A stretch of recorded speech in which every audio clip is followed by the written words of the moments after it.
तो चलिए आज के इस वीडियो में मैं आपको पीएमएमबीवाई योजना से संबंधित कुछ महत्वपूर्ण जानकारी दूंगी। तो चलिए हम बात करते हैं पीएमएमबी योजना के बारे में। तो हमारी पीएमएमवीवाई 2.0 योजना को मिशन शक्ति के नए दिशा निर्देशों के तहत 1 अप्रैल 2022 से लागू किया गया। प्रधानमंत्री मातृ वंदना के इस अपडेटेड वर्जन को मिशन शक्ति का एक कंपोनेंट बनाया गया है। इसमें दूसरे बच्चे के लिए भी लाभ दिया जाता है यदि दूसरा बच्चा लड़की हो। अब हम जो हमारे पास ये डायग्राम बना हुआ है इसके बारे में जानते हैं। पीएमएमवीवाई सॉफ्ट एमआईएस यानी कि प्रधानमंत्री मातृ वंदना योजना सॉफ्टवेयर, एमआईएस यानी कि मैनेजमेंट इंफॉर्मेशन सिस्टम के अन्य सरकारी सिस्टम से इंटीग्रेशन को दर्शाता है। साधारण भाषा में इसका मतलब है पीएमएमवीवाई का सॉफ्टवेयर कई राष्ट्रीय व राज्य स्तरीय पोर्टल से जुड़ा है जिससे डेटा का आदान प्रदान आसानी से हो सके। आप यहां पर बीच में देख सकते हैं पीएमएमवीवाई सॉफ्ट एमआईएस। यह हमारा मुख्य सॉफ्टवेयर है जिसमें प्रेग्नेंट और लैक्टेटिंग मदर्स का डेटा, लाभ, भुगतान आदि दर्ज और प्रबंधन किया जाता है। इसके चारों ओर अलग अलग सिस्टम दिखाए गए हैं जो इससे जुड़े हुए हैं। पीएमएमवीवाई सॉफ्टवेयर किन किन सिस्टम से जुड़ा हुआ है? तो पहला हमारा है डीबीटी यानी कि डायरेक्ट बेनिफिट ट्रांसफर, यानी कि लाभ सीधा लाभार्थी के बैंक खाते में भेजा जाता है। पीएमएमवीवाई सॉफ्ट डीबीटी सिस्टम से जुड़कर भुगतान की प्रक्रिया पूरा करता है। अब नेक्स्ट है हमारा यूआईडीएआई यानी कि unique identification authority of India. यह आधार से जुड़ी हुई संस्था है। लाभार्थी के आधार का वेरिफिकेशन यहीं से होता है, यानी कि जब आपको मैसेज मिलता है आधार इज ऑथेंटिकेटेड तो वो इसी संस्था यानी कि यूआईडीएआई के थ्रू ही होता है। अब नेक्स्ट है हमारा पीएफएमएस यानी कि पब्लिक फाइनेंशियल मैनेजमेंट सिस्टम। यह सरकारी भुगतान का हिसाब किताब रखता है। पीएमएमवीवाई का भुगतान पीएफएमएस के जरिए ट्रैक और प्रोसेस होता है। अब नेक्स्ट है हमारा एनपीसीआई यानी कि national payments corporation of India. Banking और भुगतान आधारित जानकारी की पुष्टि यहीं से होती है, जैसे कि लाभार्थी का आधार एनपीसीआई पर मैप है कि नहीं है। लाभार्थी के आधार बैंक सीडिंग की स्थिति यहीं से पता होती है।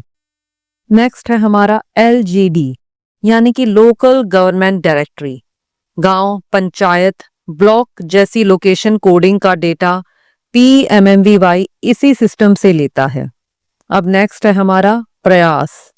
प्रयास एक डेटा ड्रिवन फ्रेमवर्क है। यह एक ऐसा सिस्टम है जिसमें सरकार अपनी बड़ी बड़ी फ्लैगशिप योजनाएं जैसे पीएमएमवीवाई जैसी योजनाओं का पूरा हिसाब किताब एक ही जगह पर देख सकती है।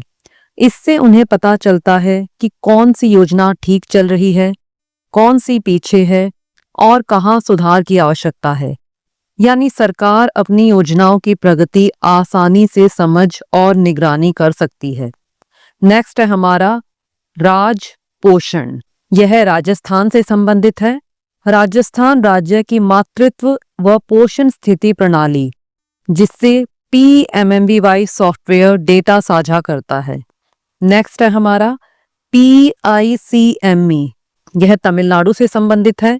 तमिलनाडु का मातृत्व ट्रैकिंग सिस्टम पीएमएमवीवाई इसमें दर्ज डेटा से भी क्रॉस चेक कर सकता है।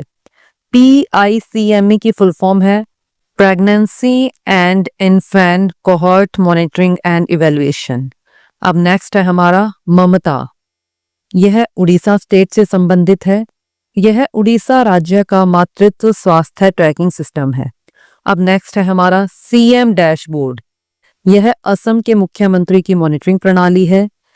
राज्य का पीएमएमवीवाई संबंधित डेटा यहां भी दिखाया जाता है। कुल मिलाकर यह इमेज दर्शाती है कि पीएमएमवीवाई सॉफ्टवेयर एमआईएस कई राष्ट्रीय व राज्य स्तरीय सिस्टम से इंटीग्रेटेड है ताकि लाभार्थियों का डेटा सही रहे आधार और बैंक विवरण सत्यापित हो, पैसे समय पर खाते में पहुंचे, राज्यों की योजनाओं से डेटा मैच हो, शासन स्तर पर मॉनिटरिंग सही हो। अब हम जानते हैं पीएमएमवीवाई योजना से जुड़े अलग अलग स्तर के अधिकारियों और कर्मचारियों यानी कि स्टेक होल्डर्स की सूची के बारे में। स्टेक होल्डर वह व्यक्ति, समूह या संस्था होती है जिसका किसी योजना, प्रोजेक्ट, काम या सिस्टम से सीधा संबंध या प्रभाव होता है। उदाहरण के लिए पीएमएमवीवाई योजना में supervisor, ANM, CDPO, anganwadi worker आदि सभी इसके स्टेक होल्डर्स हैं, क्योंकि यह योजना उनके काम से जुड़ी है। हर स्तर पर सबकी अलग अलग जिम्मेदारियां होती हैं। अब मैं आपको एक एक करके सबके बारे में बताती हूँ। हमारा पहला है सेंट्रल नोडल ऑफिसर यानी कि सीएनओ। यह ऑफिसर केंद्र सरकार के स्तर पर पूरी योजना की देखरेख करता है। योजना सही तरह से चल रही है या नहीं, इसकी जिम्मेदारी इसी की होती है। अब नेक्स्ट है हमारे सेंट्रल रिपोर्टिंग ऑफिसर सीआरओ। यह अधिकारी केंद्र स्तर से आने वाले डेटा, रिपोर्ट और प्रगति की निगरानी करता है। कौन से राज्य की रिपोर्ट कैसी है, कहाँ कमी है, यह सब सीआरओ देखता है। नेक्स्ट है हमारा स्टेट नोडल ऑफिसर। यह अधिकारी राज्य स्तर पर योजना को संभालता है। केंद्र के गाइडलाइंस को राज्यों में लागू कराना इसकी जिम्मेदारी होती है। अब स्टेट रिपोर्टिंग ऑफिसर। यह अधिकारी राज्य की तरफ से सारी रिपोर्ट तैयार करता है और केंद्र को भेजता है। डेटा की सही जांच और अपडेट इसी द्वारा किया जाता है। अब नेक्स्ट है हमारा स्टेट मास्टर मैनेजमेंट ऑफिसर यानी कि एसएमएम।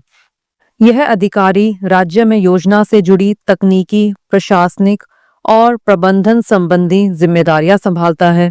सिस्टम में डेटा, यूजर मैनेजमेंट आदि की देखरेख करता है। नेक्स्ट है हमारा डिस्ट्रिक्ट नोडल ऑफिसर यानी कि डीएनओ। जिला स्तर पर योजना की देखभाल करने वाला अधिकारी। यह देखता है कि योजना जिले में सही तरीके से लागू हो रही है कि नहीं। अब नेक्स्ट है हमारा सैंक्शनिंग ऑफिसर। ये हमारे सीडीपीओ, एमओ और टीएचओ। यह अधिकारी लाभार्थियों को मिलने वाली स्वीकृति यानी सैंक्शन देता है। सीडीपीओ, मेडिकल ऑफिसर या टीएचओ इस भूमिका में होते हैं। सीडीपीओ यानी कि child development project officer, MO यानी कि मेडिकल ऑफिसर और टीएचओ यानी कि तालुका हेल्थ ऑफिसर। अब नेक्स्ट है हमारा सुपरवाइजर यानी कि लेडी सुपरवाइजर, एएनएम और एसएचएन।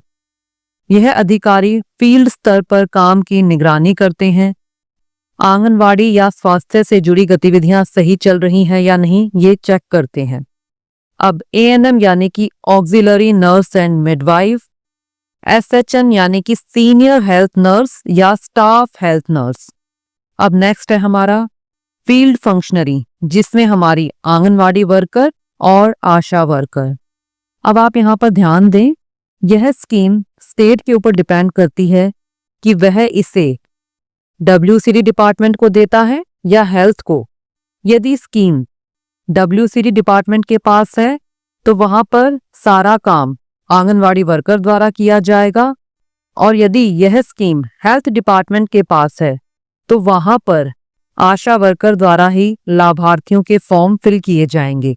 इसीलिए यहाँ पर फील्ड फंक्शनरी में आंगनवाड़ी वर्कर और आशा दोनों रहती हैं।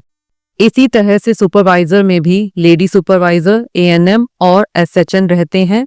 और सैंक्शनिंग ऑफिसर में भी आप ध्यान दें, यदि स्कीम डब्ल्यूसीडी डिपार्टमेंट के पास है तो सीडीपीओ सैंक्शनिंग ऑफिसर होंगी, और यदि हेल्थ डिपार्टमेंट के पास है तो एमओ और टीएचओ सैंक्शनिंग ऑफिसर होंगे। फील्ड फंक्शनरी, आंगनवाड़ी वर्कर और आशा ये ग्राउंड लेवल के कर्मचारी होते हैं। जैसे आंगनवाड़ी वर्कर और आशा वर्कर ये सीधे बेनिफिशरीज से मिलकर काम करते हैं और सभी जानकारी सिस्टम में भेजते हैं। अब नेक्स्ट है पीएमएमवीवाई हेल्पलाइन वर्कर यानी पीएचएल, यानी कि पीएमएमवीवाई हेल्पलाइन, जो कि हमारी 1515 है। यह हेल्पलाइन पर काम करने वाला कर्मचारी होता है जो लाभार्थियों की समस्याएं सुनकर उनका हल बताते हैं। तो अब हम जानते हैं PMMVY सॉफ्ट MIS और PMMVY सॉफ्ट मोबाइल एप्लीकेशन में होने वाली सभी वैलिडेशंस यानी कि सत्यापन नियम के बारे में, जो कि हमारे लिए जानना सबसे जरूरी है। अब यहाँ पर हमारा पहला है, लाभार्थी केंद्र सरकार, राज्य सरकार या PSU का कर्मचारी नहीं होना चाहिए, यानी योजना का लाभ सरकारी कर्मचारियों को नहीं मिलेगा। नेक्स्ट है हमारा, लाभार्थी का रजिस्ट्रेशन डेट वही होना चाहिए जिस दिन PMMVY सॉफ्ट में रजिस्ट्रेशन फॉर्म जमा किया गया है। मान लीजिए आंगनवाड़ी वर्कर द्वारा आज लाभार्थी का रजिस्ट्रेशन किया गया है, यानी कि आज उनका फॉर्म ऑनलाइन किया गया है, तो वही लाभार्थी की रजिस्ट्रेशन डेट मानी जाएगी। रजिस्ट्रेशन की तारीख और फॉर्म सबमिट करने की तारीख एक जैसी होनी चाहिए। अब नेक्स्ट है हमारा, लाभार्थी का नाम आधार में जैसा है वैसा ही होना चाहिए, यानी यदि कोई लेटर कैपिटल में है तो कैपिटल में और स्मॉल में है तो स्मॉल में। नाम में कोई भी मिसमैच नहीं होना चाहिए। अब नेक्स्ट है LMP डेट, यानी कि last menstrual period MCP card की रजिस्ट्रेशन डेट से आगे नहीं हो सकती। LMP हमेशा MCP कार्ड पर लिखी तारीख से आगे नहीं हो सकती, क्योंकि MCP कार्ड पर जो तारीख लिखी होती है वही गर्भावस्था की गणना शुरू करने का आधार होती है। अगर LMP की तारीख MCP कार्ड में लिखी तारीख से आगे निकल जाए तो पूरा कैलकुलेशन गलत हो जाएगा। अब मैं इसे आपको एक एग्जांपल से समझाती हूँ। जैसे MCP कार्ड में एंट्री की तारीख 1 जुलाई 2024 है, लेकिन महिला की LMP तारीख 20 जून 2024 है। यह सही है क्योंकि LMP यानी कि 20 जून MCP कार्ड की तारीख 1 जुलाई से पहले है, ऐसा ही होना चाहिए। अब हम नेक्स्ट देखते हैं कि हमारी MCP कार्ड की तारीख तो है 1 जुलाई 2024 और LMP दर्ज की गई है 10 जुलाई 2024। यह गलत है क्योंकि LMP की तारीख MCP कार्ड की तारीख से बड़ी है। ऐसा होने पर सिस्टम जांच करके बता देगा कि तारीखें गलत भरी गई हैं। यानी कहने का मतलब यह है कि LMP की तारीख MCP कार्ड की तारीख से बड़ी नहीं होनी चाहिए। अब नेक्स्ट है हमारा, LMP डेट ANC डेट से आगे नहीं हो सकती, यानी कि ANC चेकअप की तारीख LMP के बाद की होनी चाहिए। फिर नेक्स्ट वैलिडेशन है हमारा, ANC की तारीख LMP से 6 महीने से ज्यादा की नहीं हो सकती, यानी कि जो ANC है वो LMP के 6 महीने के भीतर होना जरूरी है। अब नेक्स्ट है हमारा, लाभार्थी की उम्र LMP डेट के अनुसार 18 वर्ष से 55 वर्ष के बीच की होनी चाहिए, यानी यह योजना सिर्फ इसी उम्र वर्ग की महिलाओं के लिए लागू है।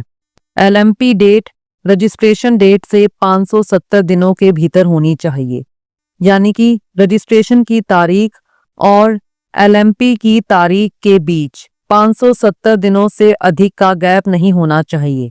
यानी कि यदि सरल शब्दों में कहा जाए तो PMMVY का फॉर्म LMP से 570 दिन तक ही भरा जा सकता है। अब नेक्स्ट है हमारा, बच्चे की date of birth registration date से 270 दिन के भीतर होनी चाहिए, यानी कि PMMVY का फॉर्म बच्चे के जन्म से लेकर 270 दिन तक भरा जा सकता है और LMP से 570 दिन तक भरा जा सकता है। और यहाँ पर सबसे इम्पोर्टेंट चीज, बच्चे की जन्म तारीख LMP प्लस 140 दिन और LMP प्लस 300 दिन के बीच की होनी चाहिए, यानी कि LMP से कम 140 दिन और अधिकतम 300 दिन के बीच ही बच्चे का जन्म होना चाहिए, यानी कि लगभग 4.5 से 10 महीने के बीच। लाभार्थी का आधार NPCI पर मैप होना चाहिए, यानी कि लाभार्थी का बैंक खाता आधार सीडेड होना चाहिए, खाता DBT इनेबल्ड होना चाहिए ताकि पैसा सीधा उनके खाते में आ सके। और सबसे जरूरी बात, फील्ड फंक्शनरी एक दिन में केवल 3 ही लाभार्थियों का रजिस्ट्रेशन कर सकती हैं। अब नेक्स्ट है हमारा एलजीडी कंप्लायंट होना जरूरी है। लाभार्थी का पता सही तरीके से निम्न स्तरों पर दर्ज होना चाहिए: राज्य स्तर पर, जिला स्तर पर, ब्लॉक स्तर पर, यूएलबी शहरी क्षेत्रों के लिए, गांव स्तर पर और वार्ड स्तर पर। अब WCD हायरार्की कंप्लायंट होना चाहिए। यह महिला एवं बाल विकास विभाग की प्रशासनिक श्रेणी के अनुसार होना चाहिए, जैसे स्टेट, डिस्ट्रिक्ट, प्रोजेक्ट, सेक्टर और आंगनवाड़ी सेंटर। अब नेक्स्ट है एलिजिबिलिटी क्राइटेरिया डॉक्यूमेंट अपलोड करना अनिवार्य है, यानी लाभार्थी की पात्रता साबित करने वाला दस्तावेज अपलोड करना जरूरी है। अब हम जानते हैं PMMBY पात्रता की कुछ शर्तें। तो हमारी यहाँ पर है, यदि कोई महिला अनुसूचित जाति से संबंधित महिलाएं इसकी पात्र हैं, इन महिलाओं को अपने जाति प्रमाण पत्र के आधार पर योजना का लाभ मिल सकता है। नेक्स्ट है अनुसूचित जनजाति से संबंधित महिलाएं भी पात्र है। ST प्रमाण पत्र दिखाकर वे इस योजना का लाभ ले सकती हैं।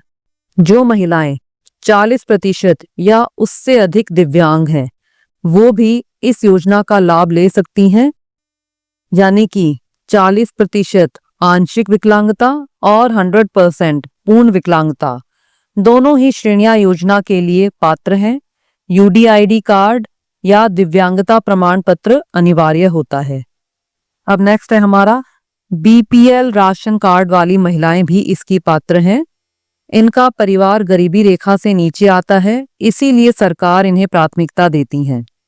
अब नेक्स्ट है हमारा वे महिलाएं जो आयुष्मान भारत यानी कि प्रधानमंत्री जन आरोग्य योजना PMJ योजना में लाभार्थी हैं। इनके पास PMJ या आयुष्मान कार्ड होना चाहिए।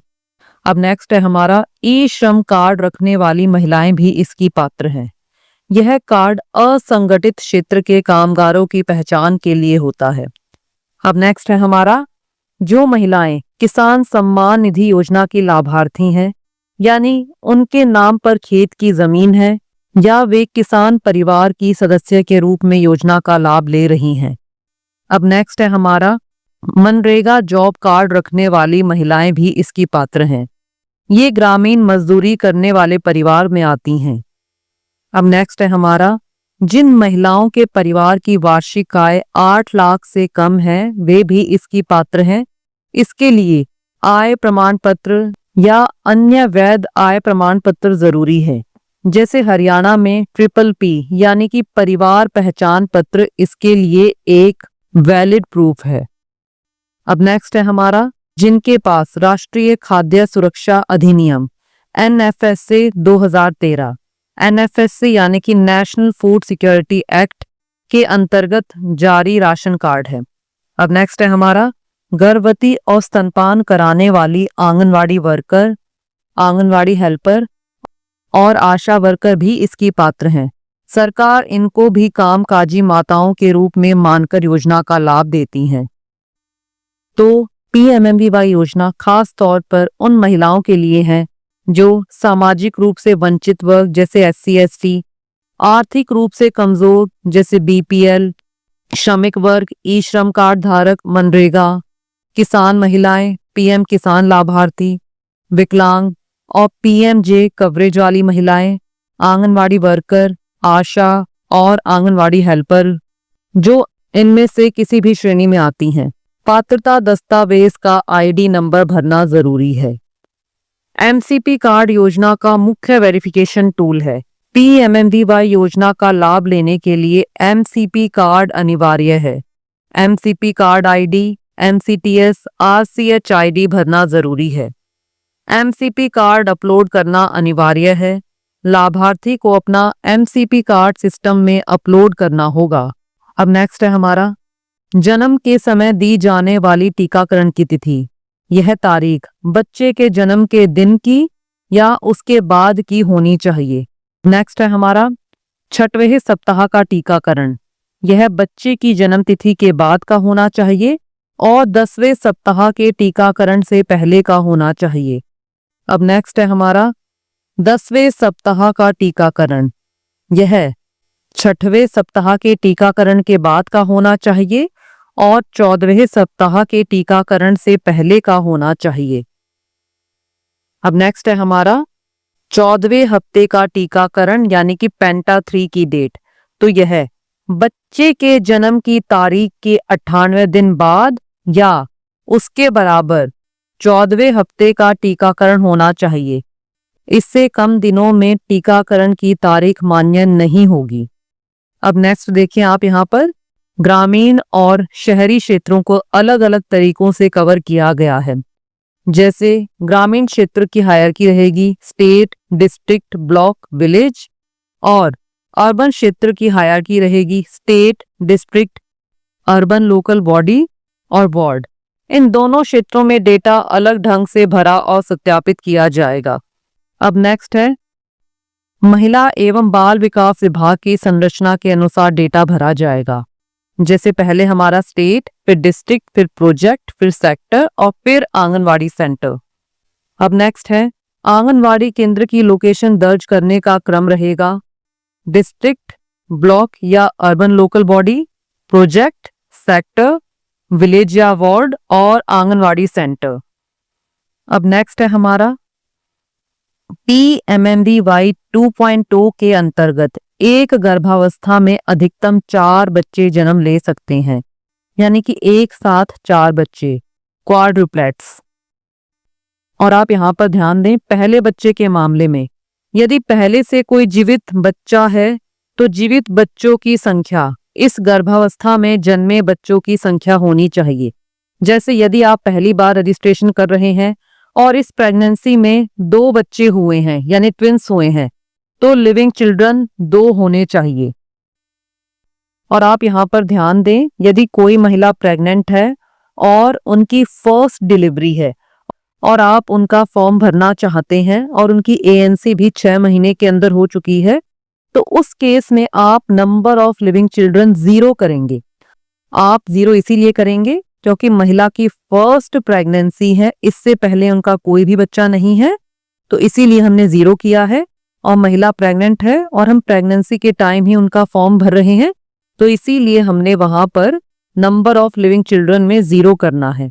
अब नेक्स्ट है हमारा FRS मैंडेटरी है, यानी कि फेशियल रिकॉग्निशन सिस्टम मैंडेटरी है। पोषण ट्रैकर या PMMBY सॉफ्टवेयर मोबाइल एप्लीकेशन के माध्यम से लाभार्थी का फेस रिकॉग्निशन और फेस ऑथेंटिकेशन होना अनिवार्य है। जब तक फेस ऑथेंटिकेशन पूरा नहीं होगा, PMMBY सॉफ्ट MIS में रजिस्ट्रेशन पूरा नहीं माना जाएगा। और आप यहाँ पर ध्यान दें, यदि कोई महिला नॉन ICDS एरिया की है और वो इस योजना की लाभ पात्र है, तो भी आप उनका फॉर्म भर सकते हैं पोषण ट्रैकर पर बिना रजिस्ट्रेशन किए हुए। लेकिन उस केस में उनका फेस ऑथेंटिकेशन आपको PMMBY सॉफ्ट MIS एप्लीकेशन के थ्रू करना होगा। तो चलिए अब मैं आपको बताती हूँ प्री रजिस्टर्ड बेनिफिशरीज के बारे में। तो प्री रजिस्टर्ड बेनिफिशरीज वे लाभार्थी होते हैं जिन्हें PMMBY स्कीम में रजिस्टर तो किया गया है, लेकिन वे अभी तक एनरोल नहीं हो पाए हैं। इसका मतलब ये है कि उनका फॉर्म अभी तक सुपरवाइजर के पास वेरिफिकेशन के लिए नहीं भेजा गया है। ऐसा क्यों होता है? इसके 2 मुख्य कारण हैं।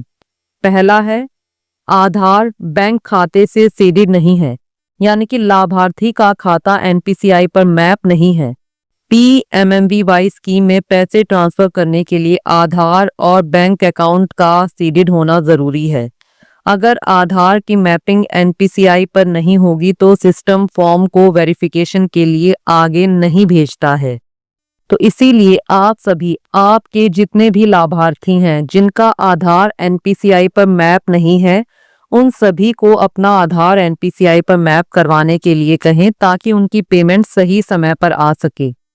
अब नेक्स्ट हमारा रीजन होता है कि लाभार्थी का FRS सफल नहीं हुआ या फिर face authentication PMMBY soft mobile application में पूरा नहीं हुआ है। FRS पोषण ट्रैकर से किया जाता है। अगर यह सफल ना हो पाए या PMMBY सॉफ्ट मोबाइल ऐप पर फेस ऑथेंटिकेशन नहीं किया गया हो, तो लाभार्थी का रजिस्ट्रेशन अधूरा रह जाता है और उनका फॉर्म सुपरवाइजर के पास वेरिफिकेशन के लिए नहीं आता है, जिस कारण प्रोसेस आगे नहीं बढ़ पाता और उनकी पेमेंट भी रुकी रहती है। क्योंकि जब तक फॉर्म सुपरवाइजर के पास से वेरीफाई होकर आगे नहीं जाएगा तो प्रोसेस आगे नहीं बढ़ पाएगा। तो सिंपल शब्दों में प्री रजिस्टर्ड लाभार्थियों का मतलब है कि वे लाभार्थी जो सिस्टम में दर्ज तो हैं, लेकिन 2 जरूरी काम पूरा ना होने के कारण उनका आवेदन अधूरा है। और ये 2 काम है आधार बैंक सीडिंग स्टेटस और फेस ऑथेंटिकेशन।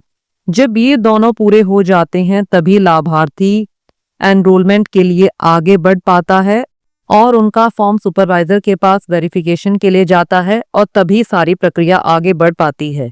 तो मैं उम्मीद करती हूँ कि इस वीडियो में आपको जो हमारी PMMBY से संबंधित इम्पोर्टेंट जानकारी है वो आपको क्लियर हो गई होगी।